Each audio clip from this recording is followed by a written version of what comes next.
Dr. Delcy Allison Jr., I have a friend named Paulogia online. He makes these really interesting videos on YouTube, and he's good at graphics. So he has cartoons and all this stuff pop up. He engages with a lot of apologists, and he is more on the skeptical side. But he has some interesting questions he'd like to ask you, and I think he's a fan of your work, even if there are things you guys would disagree with. He says, we'll just chip at them as we go. Okay. Let's assume that Jesus really rose from the dead, as Christianity professes, but that before returning to heaven, he appeared to only one person, only to Peter. Other than conceding that the appearance narratives were legendary development, are there any other historical facts that would contradict this notion? In other words, is it logistically possible that the entire pre-Pauline church sprung from just Peter's testimony? Okay, so I don't know how to answer this because I've never thought about it before, so this is a new hypothesis. And I'm slow on my feet. I'm from Kansas. It takes me a while to come up with the things here. So is it theoretically possible? I think the answer is yes, although I would have to ask whether this scenario includes a story about an empty tomb. Because that might make a difference, and then who discovered the empty tomb. So can you really have Peter's testimony by itself, and if it's by itself, what do you make of the empty tomb? How persuasive would Peter have been if the appearance had been just to him? I don't know, but here's where I would go a different direction. I think that the appearance to the 12 is better attested than the appearance to Peter. So there is no story about Jesus appearing to Peter. There's a note in 1 Corinthians, and then there is a note in Luke. He has appeared to Peter. That's it. It's disappeared. The question of why this story has disappeared is a really interesting one. Nobody has the answer. All we have is speculation. But with regard to the 12, we have in Paul the same we have for Peter. That is, he appeared to Peter and then to the 12. But if you look in the Gospels, at the end of Matthew, and then implicitly in Mark, if it ended in verse 8, and then in Luke, and then in John, you do have stories of the appearance of Jesus to the 12. Now, I think, although these four stories are very different, I think they have enough in common to posit that behind them is what I call a proto-commissioning, an early account of the appearance to the 12. I think there is an early story. And one of the things very interesting about this story is that in all its forms, even in John, although John's a little different because he pulls out Thomas and makes it a separate episode, but there's a note of doubt in each version of this story. The disciples are having trouble believing. So if I were to pick just one, I wouldn't pick Peter. I'd actually try to figure out how to do this with the 12, and that would then be the testimony presumably of more than one person. But the other thing is that I think that the story of the appearance to Mary, which is in Matthew and is in John, I think that probably goes back to a memory. And for my money, and I try to argue this in the book, I think Peter is probably a latecomer. So my view is that if Mary is truly a follower of Jesus, and she, like the disciples in Luke 19, thinks the kingdom of God is going to appear immediately, and if she thinks that his tomb is empty, and then if she has an appearance, and she has an appearance before anybody else in John, she would be the game Matthew, then. She would actually be the person who got this ball rolling. And I suspect that Peter, while he may be the mover and shaker, is actually furthering an interpretation that may have first occurred to Mary Magdalene. The Gospels are not, by and large, they are not interested in playing up the role of women, and Matthew certainly isn't interested in this. So I suspect that is an old story, and it has no place in Mark, it has no place in Luke, that doesn't surprise me. It has no place in Paul, that doesn't surprise me. So I would go with the 12 first, and then I would go with Mary, and then actually I would go with Peter. But if you just ask the hypotheticals, the honest answer is I don't know. And I have to think about it further. I think that's an interesting way that you took us through. So technically, to respond to it in a more direct way from your own understanding, topology would simply say, I mean, yes, it's possible a single guy had this, I guess, and then everyone else came on. But if we're taking the evidence we have talks about appearance to 12. So at the very least, you would say, if you're going to take a skeptical approach, as you could tell, he's kind of going that way, but he's saying, assuming it's true, you would say some type of experience happened to a group of individuals based on the text we have, not just a single one, even if there are other appearances that seem, well, we're singling this guy out. Maybe he had another appearance later, or... So just a footnote here, and I don't know if this is relevant to the argument being made here about Peter, but I think there is a sort of instinct among many to think that, if something happened, it should be an individual, because a hallucination is easier to imagine with one person in the room. Right. If you've got a group in the room, it's much harder to credit that or think that really happened. The truth is, again, to go back to the parapsychological literature, which many people deride, but when it comes to simply recording experiences and telling you what people said, they have been doing that for a long time. And there are tons of stories of collective visions. It's a recent book that came out of, it's 5 or 6 years old now, it came out of Iceland. And if you go through all these stories of people supposedly encountering the dead, quite a few of them, I went through and checked them, quite a few of them involve multiple people. I think in some footnote at some point, I actually cataloged these from this book, and 4 people, 3 people, 5 or 6, that sort of thing. So again, I think there's a sort of a bias to think, well, if we're going to explain it in mundane terms, one person. But as soon as you raise the possibility of a collective vision, that's much more difficult to explain in mundane terms, right? What's going on there? Did one person see it and then convince the others who were there, and they sort of talk themselves? I mean, it's harder to do. Okay.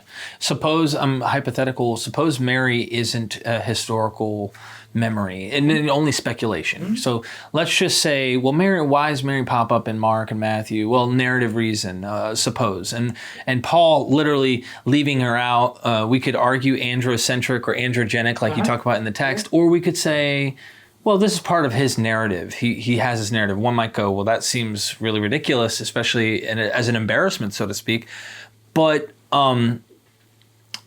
I just wonder if this carries some type of literary motif, and we can get into that. Mary, yeah, is a literary motif. Well, I kind of wonder. I mean, I'm open-minded to this, and going into another video, maybe talking about that a little more. But I ask, if we put that aside, and it's only men, and Peter, as he's saying, he follows up with this second statement. I guess it'd be good to get into, because he says, if yes, that it's possible that Peter may have had a vision and others somehow fall in line, and it's not to a collective group. If yes, would the same be true of a Peter who was merely mistaken about seeing risen Jesus? So that's the easiest question that's going to be asked. The answer is yes. Right. That's it. And yes. If it's 12, though, I guess the question is, could they be mistaken? It's a little... Yeah, well, that's a more difficult question. And it is difficult. So if you look at Marian visions, outside the Catholic Church, there is a total unbelief about them and a skepticism about them. But some of them are interesting, and they are collective experiences where several people at once say, we saw, Mary. So what do you do with this? What the heck is going on? In fact, in the book, one of the things I talk about are Marian visions that occurred in Egypt, in a church outside of Cairo, in a Cairo suburb. in the late 1960s. And I say that I'm simply stumped. I say that, I don't have a Mariology which encourages me to think that Mary is showing up, but I actually have no mundane explanation for that series of events. And all the mundane explanations I've read don't compute. They just don't work for me.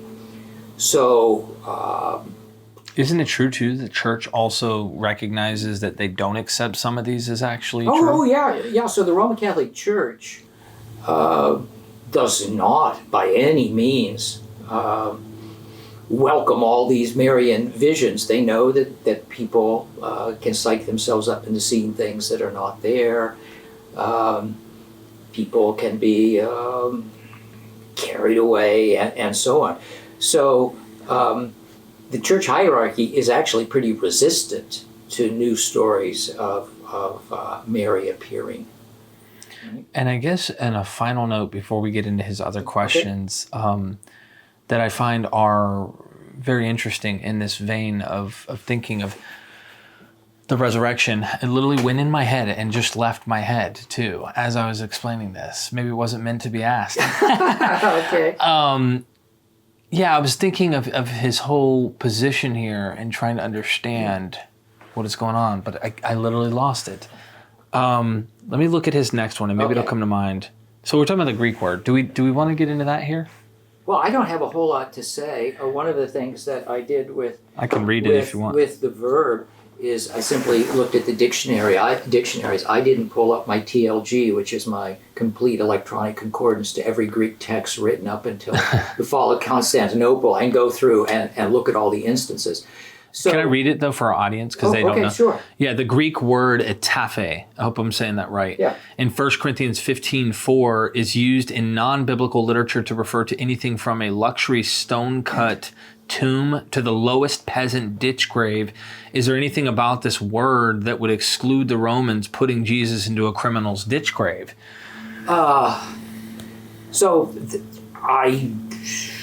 Again, to repeat, all I did was work with the dictionaries, and I didn't find anything in connection with crucifixion or with disposal of criminal bodies. So is it possible hypothetically? I guess yes, but I haven't done all the work. I do know that it's, in every text that I have looked at, it is used for some kind of burial that is, even if it's just digging a ditch and putting dirt on it. But I don't know why the Romans would have done such a thing. I'm not sure why they would have done that. The usual argument is that bodies were left up on crosses, or they were just thrown into piles for the dogs and the birds to come and feed on, and that would be the final degradation. So they didn't actually seems bury them. unlikely to me. Why would they do that? Why would they do that? Interesting. Okay. Maybe we go into 4. Sure. I think we're on a roll. All right. What do you think of the minimal facts approach to proving the resurrection? Okay, so I do have a little section on that in the book. And what I say is that I actually accept the minimal facts that are being forwarded by, in this case, Is it Habermas? Gary Habermas and Mike Licona, right? I thought that William Lane Craig was also a proponent of this, but Mike told me that I had misunderstood something. So in any case, we think of these two folks. And I agreed with this and then said, but I can't infer resurrection from it. So what I did is I constructed an alternative scenario which accepted all the minimum facts and yet didn't entail Jesus rising from the dead. I did this playing devil's advocate, but I thought I did a good job of playing devil's advocate. So I don't know how they will respond. Gary's supposed to have a big giant book on resurrection out fairly soon. But what I did is say, okay, here are the minimal facts. You say they point to resurrection. I say, let's take these minimal facts, and here's an alternative scenario, which is a skeptic scenario, not my scenario, but it's a skeptic scenario in which all these things are true and Jesus did not rise from the dead. Interesting. Wow. I definitely need to relook at that again in your book. So what can we be confident in about the activities of the original 12 disciples after the death of Jesus? My answer to that is not much. And all you have to do is take some of the names out of the lists of the 12. And so we know something about Peter, we think. And we know a few things about John. John shows up in the book of Acts, and there are traditions about him in Ephesus and so on.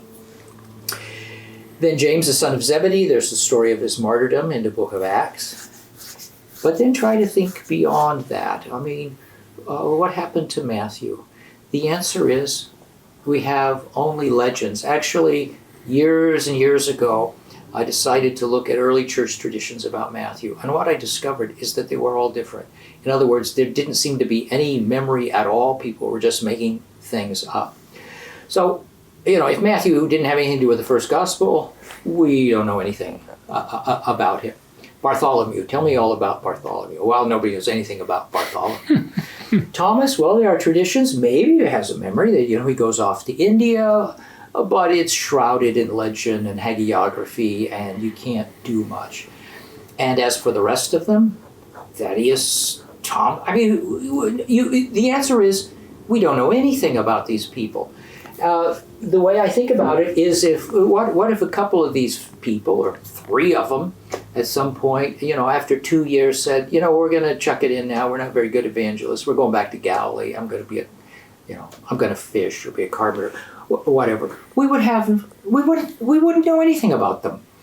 So we don't know that,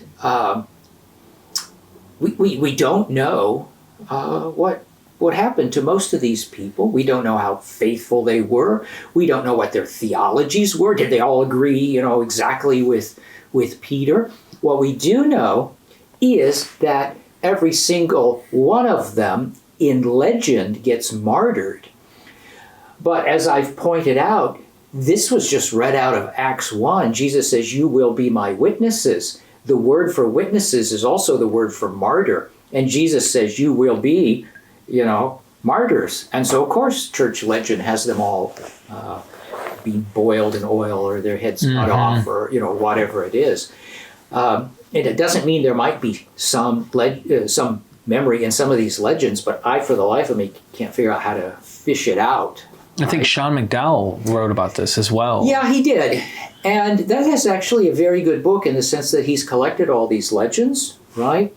And it's nice to have them in one place. But I don't follow him in thinking that he's really made a strong case that most of them were martyred. I'm skeptical of that. And once you do that, then the argument from the sincerity of the 12 doesn't work. Now, you can still make the argument from the sincerity of Peter and John and James. Paul. I'm sorry, not John.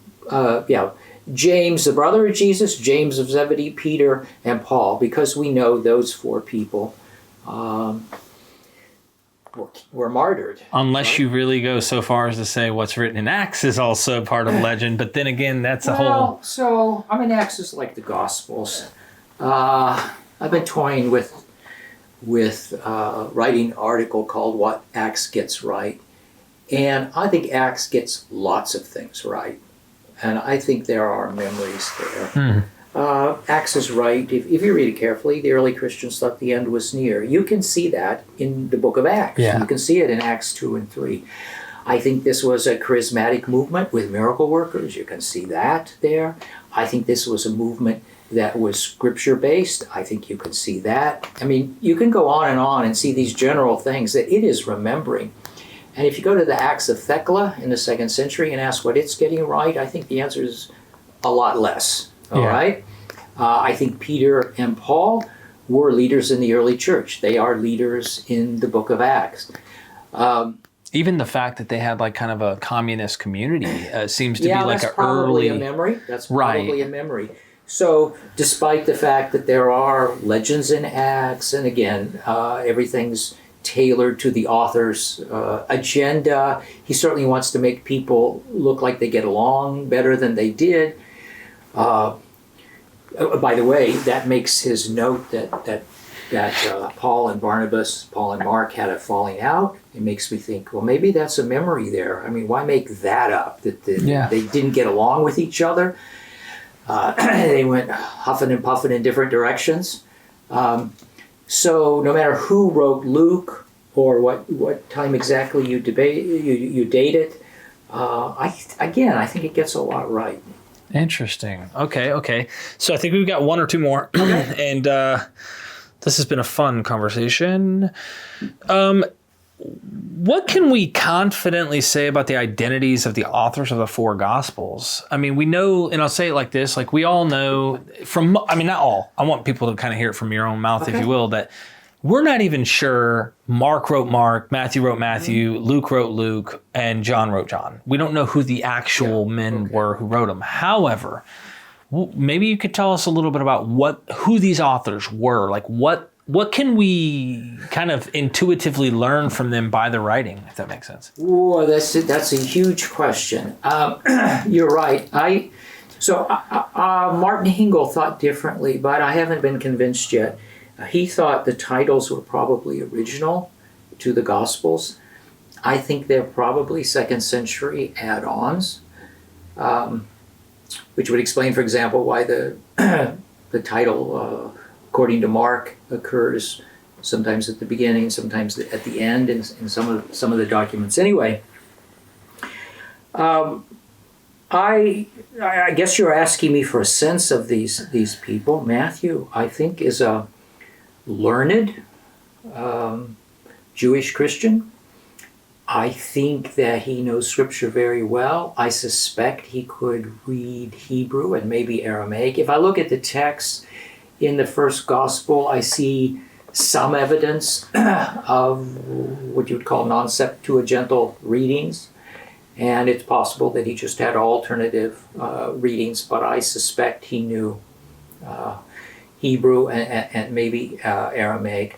Also, there are these little hints, and they're too complicated to go into here, but there was a German scholar in the 1920s who made the argument that Matthew was probably, like Paul, a trained rabbi, and that you can actually see connections between his gospel and traditions or legends about Yohanan ben Zakkai, who was a rabbi who survived 70 and was a leader after 70.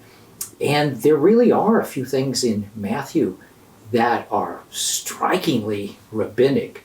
So if you compare Matthew to Mark and Luke, there are places where his parallelism is perfectly mechanical. That is, do not store up treasure in heaven where blah, blah, blah, but store up treasure in, do not store up treasure on the earth where blah, blah, blah, but store up treasure in heaven. If you compare that to Luke's parallelism isn't perfect. It's not mechanical. The words are a little varied. This is a phenomenon that occurs over and over again. And then if you ask yourself, where else can you find this?